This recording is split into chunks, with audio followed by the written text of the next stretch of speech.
the people that are at the helm understand what it takes for their employees and their people to be successful. If they've invested the time and they're willing to invest. Sara, welcome and thank you for joining us. We have Sara Fatima. She is the, let me make sure I say it right, Senior Director of Talent Management at Meltwater. And so thank you for joining us. Love having someone on the talent and employee side. So you get to work with the team over at Meltwater. So we're going to start because you've kind of gone through the ranks. And as you even said earlier when we were talking off air, like started to grow up through these companies. Tell us a little bit about your journey. Oh, well, first, thank you for having me. I've been very excited about this conversation. Now, how did I get started? Like everybody else, recruiting is a happenstance career. And that's what happened to me too. I was young after selling my first company and was like, what do I want to do now? And one fine evening, I got a call at 5 p.m. from a recruiter and said, hey, do you want to talk about recruiting? And I'm like, what? No. And they're like, no, come on in, let's talk about it. And that's where my journey started as an agency recruiter many moons ago. We're not going to age me here, but many moons ago. And 48 hours later, I had an offer and I fell in love and have been in that ever since.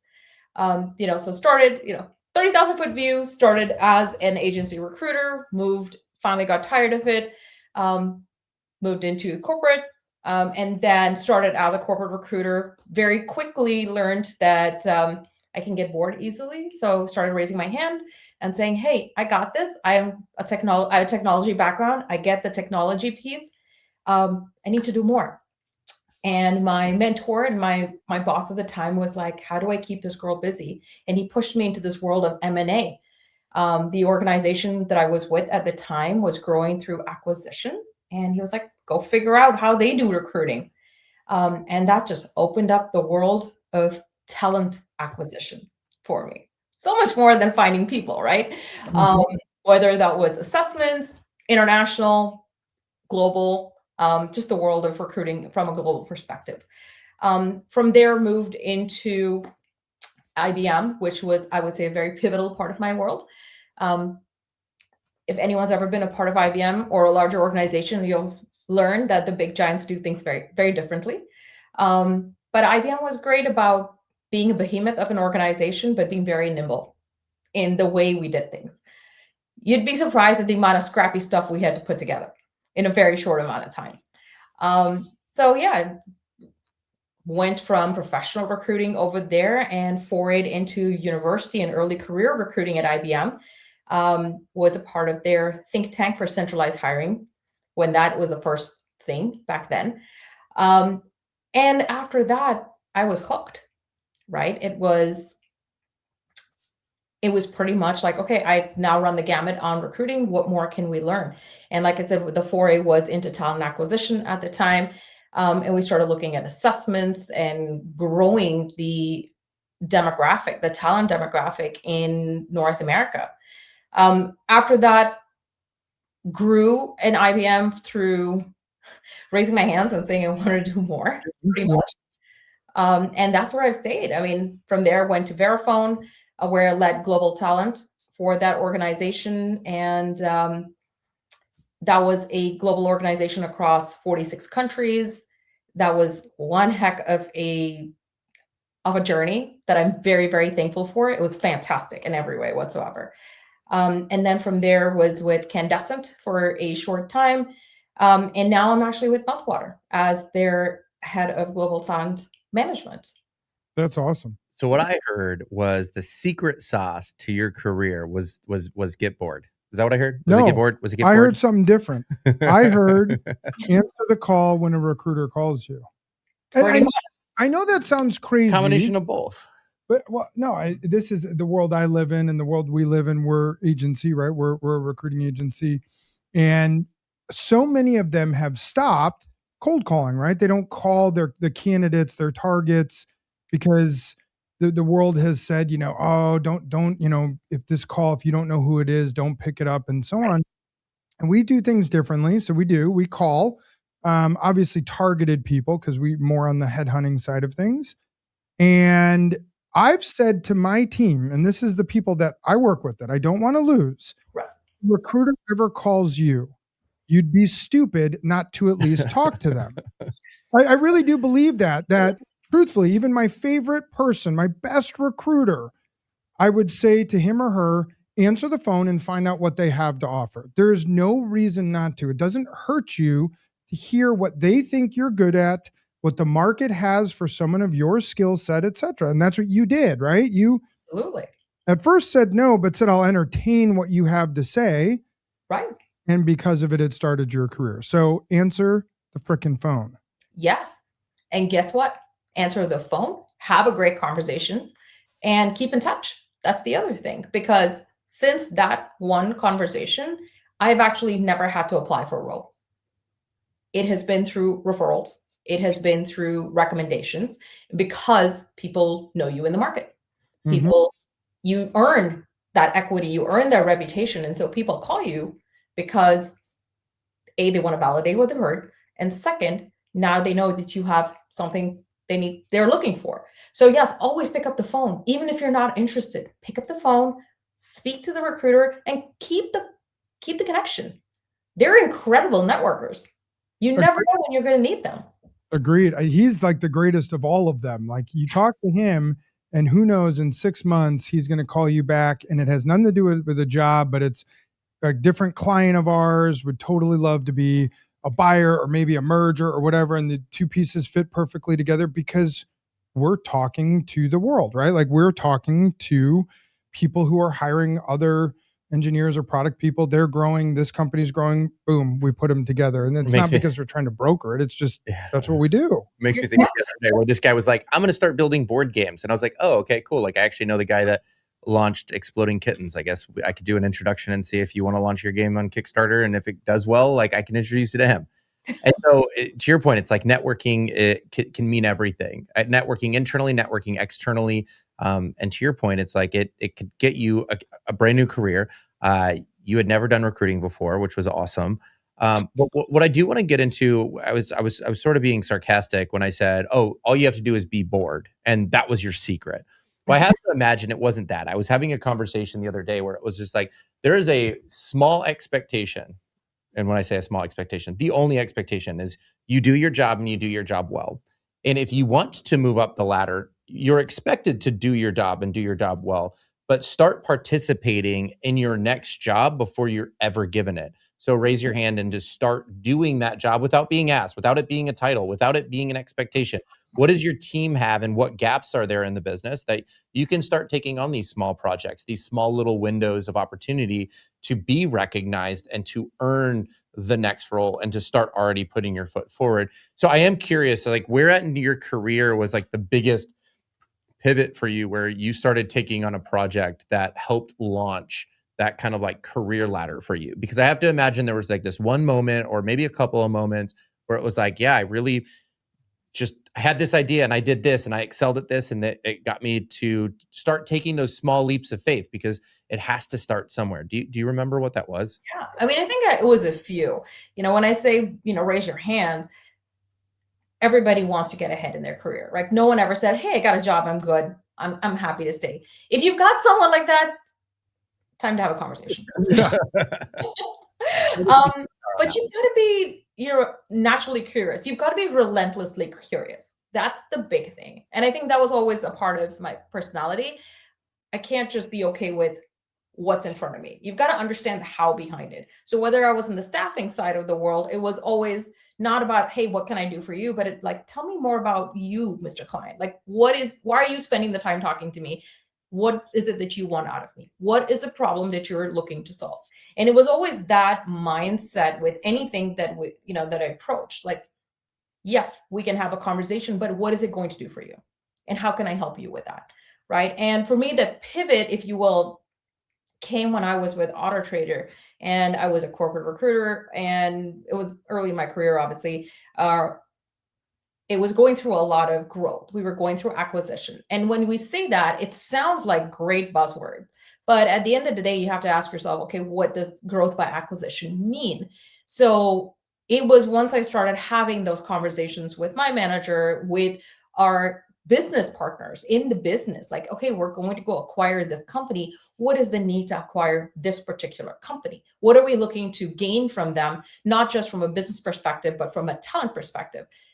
Once I started asking those questions, that curiosity that went well beyond just, hey, I need to fill a role, to understanding what is it we were looking to gain from these organizations.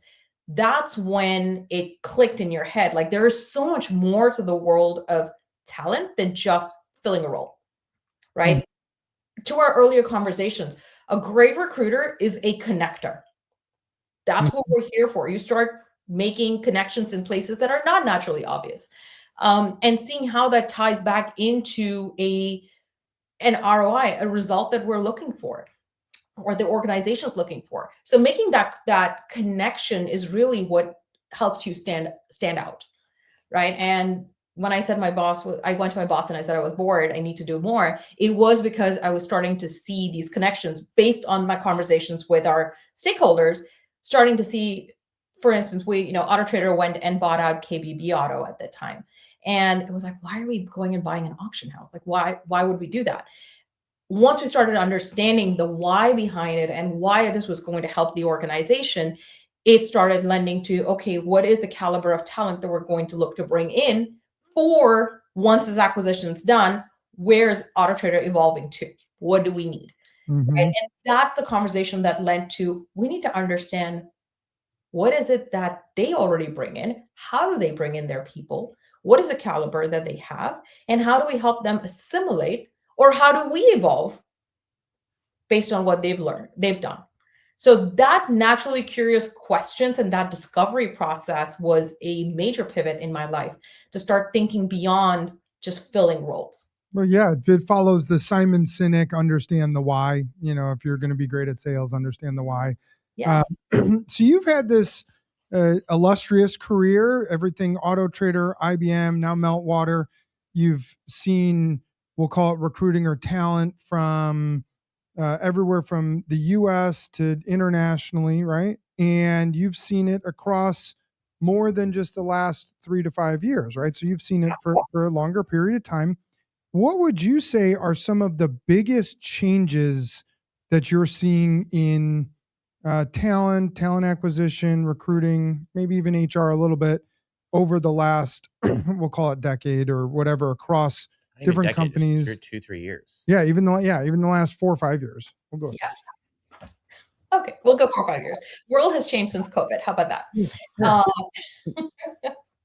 I would say one big thing is, no matter what the role is, the technical skills required for the role have stayed the same, but the emergence of three-dimensional talent, it's probably the best way to say it, has become important.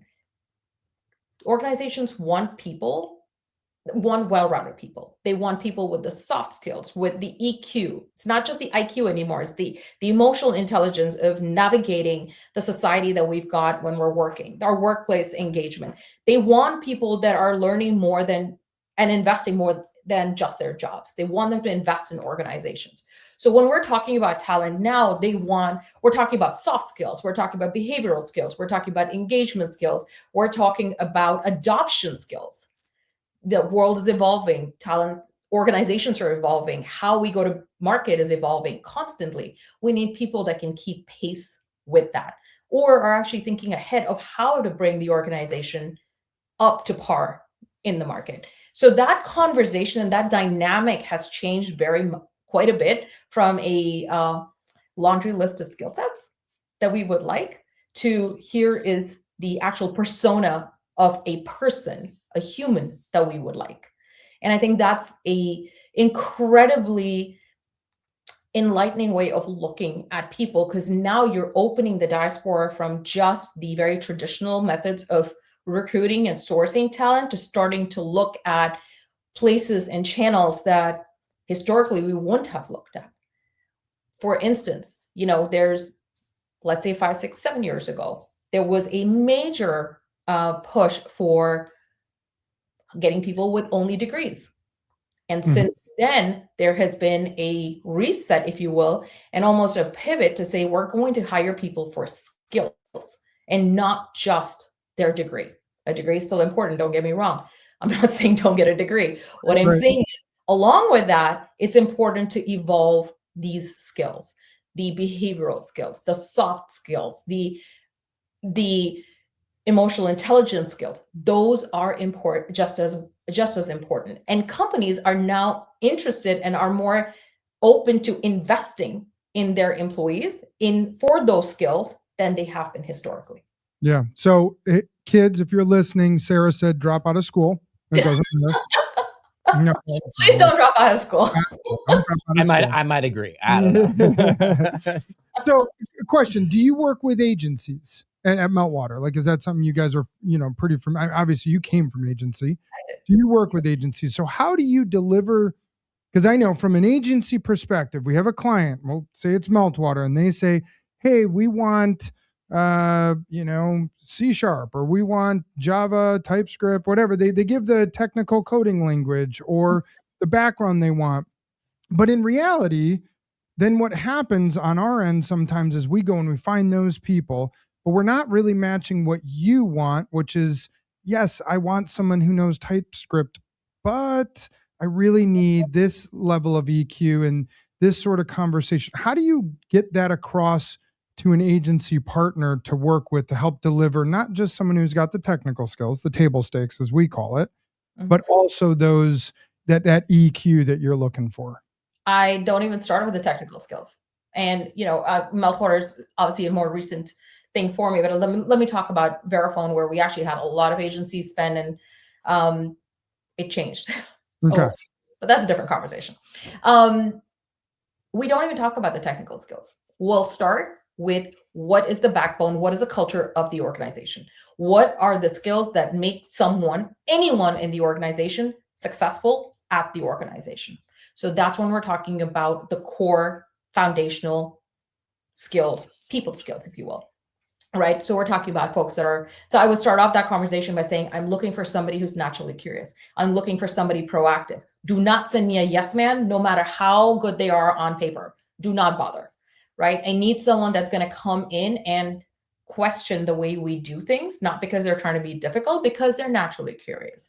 I need someone that thinks about things holistically. So I need someone that can think through a full solution as opposed to just a piece in the problem. And if they're going to chat GPT it, I promise you we'll find it. So let's not do that, right? I don't need a genius level person. I need a well-rounded person, if that makes sense. And I know that you and I talked about, there's different ways to look at different types of people for different size of companies. And as you're exploring options, there are things that you can do that are going to set yourself up for success. And there's going to be things that happen that set you up for failure. And I know that we had that conversation previously. I'd love for you to help enlighten me, like what that means. So if somebody's like entertaining or getting ready to go onto the job market, what are some things that maybe you learned from your past where you've accepted roles that maybe weren't the right fit for you and you ultimately needed something different? Yeah, that's a great question. I would say, even though this is a buyer's market, as we say, there are a lot more candidates in the market. Do your homework. Do your homework not just on the size of the organization and the role, but spend some time understanding the leadership for the organization. You need people with everything that's going on. And if you are fully invested in your personal growth, you need an organization that will invest in your growth. So spend time understanding where the leadership comes from. Spend time looking at employees within that organization and what are they doing? What are they learning? What are they putting out in social media? LinkedIn's a great resource, guys. Stalk it, right? Yeah, if you're seeing folks that are constantly learning, that are constantly putting out these great certifications they did, people love to talk about the good things that are happening in their lives. They love to talk about that. It gives you a better sense of how much the organization actually invests in their people. So if you're looking for a long-term journey and a long-term relationship with this next employer, spend the time seeing how they treat their current employees. You'll be amazed by that. That kind of leads me to my next question, which is like, what do you find to be like the most common mistake that people make, right? Like there's a bunch of people that are obviously listening right now. And it's like, what's the biggest mistake people make when they enter into an interview that causes them to fail in the interview process that you've seen? They oversell. Don't oversell. Spend some time. If you're going to spend time researching the company, spend some time understanding what's great about you. An interview is a two-way process. A candidate should be interviewing the employer just as much as the employer is interviewing the candidate. Amen. Yeah, well, that's the goal, especially, obviously in the full-time placement world for us, is people that are there for 3, 5, 7 years, not 3, 5, 7 months, right? It's that idea of making sure that it's a more than just can they handle the technical skill set. Absolutely. That's why for us, when we have a client, one of the things that we do, like you said, and I think this is a little bit of a secret sauce for us when we're on the hunt for a client, we look at that client's full employee LinkedIn or anywhere else we can find it, and we go, where did they come from? And obviously the employees that have been there for a few years, if they came from that place, that culturally those types of people tend to fit really well at Meltwater because they came from IBM. So there's a cultural probably similarity to, or at least some portions dynamic of IBM to Meltwater, and Meltwater likes IBM people like Meltwater. I know that's not a perfect one-to-one, but that idea, as you start to look across an organization, you'll start to see cultural similar, as you call it culturally, the idea of, are they move fast and break things, or are they really slow and methodical, et cetera, as a company? I think that's excellent insight that people should be doing.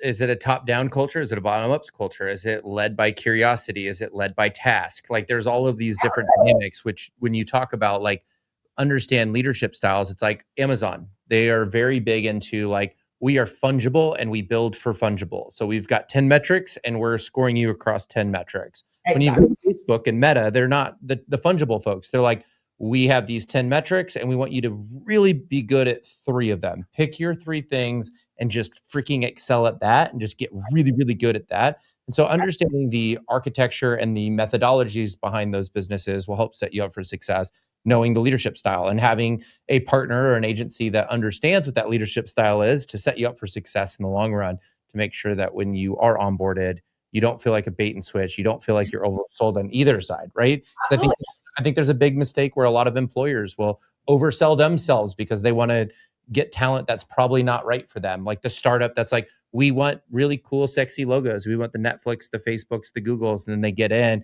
and they realize, oh, we don't have the tooling or the infrastructure for them to be successful here. Exactly. And those companies are maybe a little too grown up, and we need somebody that's using free open source tooling that's really scrappy and can glue stuff together and ship. And I know that for you, it's like you've worked at some of these bigger companies, and you know that there's like this evolution of like, there's the companies that's the startup, and eventually they grow up. And when they grow up, there's a different level of expectation. So I'd be curious as to like, what do you think throughout your career were some of like the biggest learning curves, like as companies grew and as you grew in your career? What do you think some of those larger companies do differently, like a Meltwater versus some of the smaller companies that are maybe trying to get there? Right. I think Meltwater is a great example, actually. I've been blessed enough to be in some great organizations. And when you're at larger organizations, you realize that everything is very structured. Everything has a place, and you have a certain place in the organization, and it takes a little bit more to build your place or your equity there. And there's a different method to it. When you go to a smaller organization, you may not have as many tools available to you or as many resources available to you, but it's also your ability to build your mark very quickly, very easily, if you spend the time understanding the organization. I think for me, the biggest areas that I saw in the organizations I've been in, now I've been in large, like the IBMs of the world, I've been in a lot of medium-sized organizations, then I've been in what we would consider a startup, which was just a spin-off after a PE-backed acquisition. The biggest difference, and this may be a little contentious to say, but the biggest difference is the leadership, right? You've got to have the right leadership that has that long-term vision. Every company, irrespective of size, has growing pains, right? IBM was massive. Honor Trader was a part of the Cox family, really great backbone. Verifone Global, it was in 46 countries, pioneer in the world of fintech, great backbone. But at the end of the day, it's your leadership, the top leadership, that sets the tone of the organization. And I would say that is where you've got to spend the time researching if the people that are at the helm understand what it takes for their employees and their people to be successful. If they've invested the time and they're willing to invest in their people, that is by default the single most defining factor for success of an organization. Because you could have the greatest ideas and you could have the greatest products, but the only thing that is going to make that idea real are the people that you're bringing in. And if they're happy and they're committed, then that is your sauce, that magic sauce for success. And the only people that can define that is leadership. And I'll bring Meltwater in as this particular example because I think they've done a fantastic job of not just creating that culture, but maintaining that culture. Because this leadership leads with empathy. This leadership leads with people first mentality. And so no matter who you're talking to in the organization at any level, that people first, team first, collaborate to get things done first resonates at all spans and layers of the organization globally. So when you know you've got that level of commitment, you know the organization is going to be set up for success, irrespective of the ups and downs. So to stick on Meltwater here, I don't want to take too much more of your time, but where do you see Meltwater going? I mean, you're in the talent management side, so you can see at least that for the frontier ahead in 2026. Where do you see Meltwater going? Well, I think it's going to continue on the great path it's already at. I don't know if you know this, but Meltwater was acquired by a private equity firm not too long ago. And while private equity brings a different flavor, if you will, within the way we conduct business, that leadership, again, has done a really good job of maintaining its core of the people first methodology. So we're at this wonderful cross-section of understanding how do we continue to be leaders within our social media, like social intelligence space, if you will, and how do we continue building on that human first? So even our sales approach is based on the human first. It's not just data. It's not just, hey, let me tell you about the great analytics behind here. It's really about, here's how it's going to impact you, customer. Here is what your messaging is impacting, right? Everything we approach is a human first. So in this world of where we say AI is taking over the world, we actually have taken a step back and said, yeah, we've got AI, but we're using it for what it needs, what it's meant to be. It's a tool. We're not taking away the human element of what business really actually means. Like we're empowering humans. Exactly.